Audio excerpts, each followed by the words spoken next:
Hey, this is James Glass, and I'm shooting another video in the tiny home I'm building on a single wide trailer frame. And I wanted to talk about dedicated circuits for microwaves and garbage disposals, and how you can use an old work single gang box even in new construction. So my house is essentially new construction. I started with a 1998 14 by 80 single wide, and I basically ripped it down to the frame, and I built an actual, instead of a HUD standards, lower quality HUD standards trailer, I built a greater than residential building code home on it. And so I have a lot of really cool features like actual mudded joints and, garbage disposals, nice appliances. I shot a video on how I got all these for just a few $100. Doubled up the subfloor. There's 3/4 inch ply and OSB. My walls, 9.5 inches thick. Low E argon, high quality windows. They're single hung. They fold out. They're Pella. They're really nice. Energy exchanger, energy recovery ventilator. I mean, this place is great. So since this place is so cool, I want to make everything cool, right? So what I like is, when I do my microwave and garbage disposal installations, I like to have a nice flush mount single gang receptacle.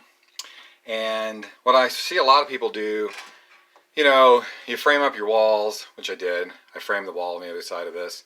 And you throw up your cabinets, and you don't really want to have to deal with trying to figure out like a extra deep box and finding a stud to get this kind of flush mount. So what a lot of people do is they'll actually just take a single gang metal box, like a handy box, or I've even seen plastic ones, and they'll just mount it flush. They'll just mount it on top of the cabinet, so the single gang box sticks out a couple inches, and then they'll put a cover plate on it. Hopefully a metal one, because that's what code requires, not plastic. But you can only use plastic covers like this, by the way, with flush receptacles. So it's like, gosh, I really want that to look neat, and I'm going to all this trouble to build this amazing 940 square foot, super high energy efficiency tiny home that I will be moving in about 15 years to where I'm going to retire out in the middle of nowhere. Why the hell wouldn't I want to live? Every time I open this door, I want to be able to see a really attractive receptacle and not some handy box mounted on the surface. So here's how I did it. And here's how you can do it. It's super easy. Instead of just drilling a hole and worrying about it later, you can still worry about it later. This is, I'm going to try to zoom in on this here, get it up close. This is an old work box. It's single gang, it's ABS, so it doesn't need to be grounded. And it's got these little flappers on there. They're connected to this screw. When you turn the screw clockwise, the flapper goes out, and it grabs onto, put this down here. As you tighten the screw, the flapper goes out, and it grabs onto the drywall or the lath and plaster or the wood lath, the metal lath, whatever, and it gets some purchase on it. And then you tighten the screw down, and it compresses the box against the front of the wall and this. It squeezes it like a vise. And if you look closely, you'll see there are these little shoulders in the four corners of the box.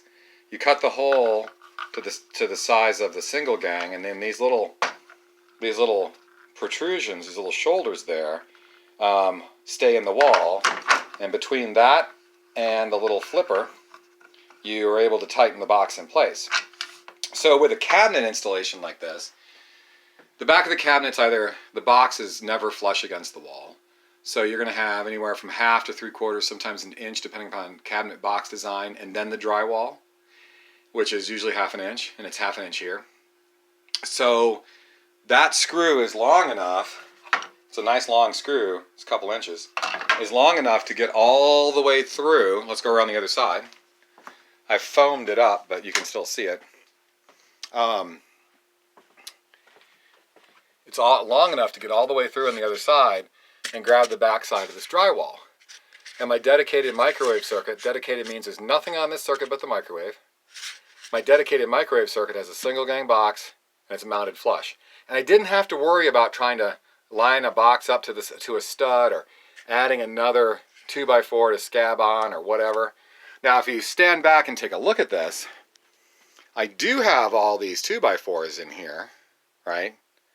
And that's because those are holding the top of my cabinet in place, and those are holding the bottom of my cabinet in place, and that's actually for my refrigerator box. So when I do hang cabinets, I like to run a board all the way behind, so I never have to worry about trying to find a stud when I hang the cabinets.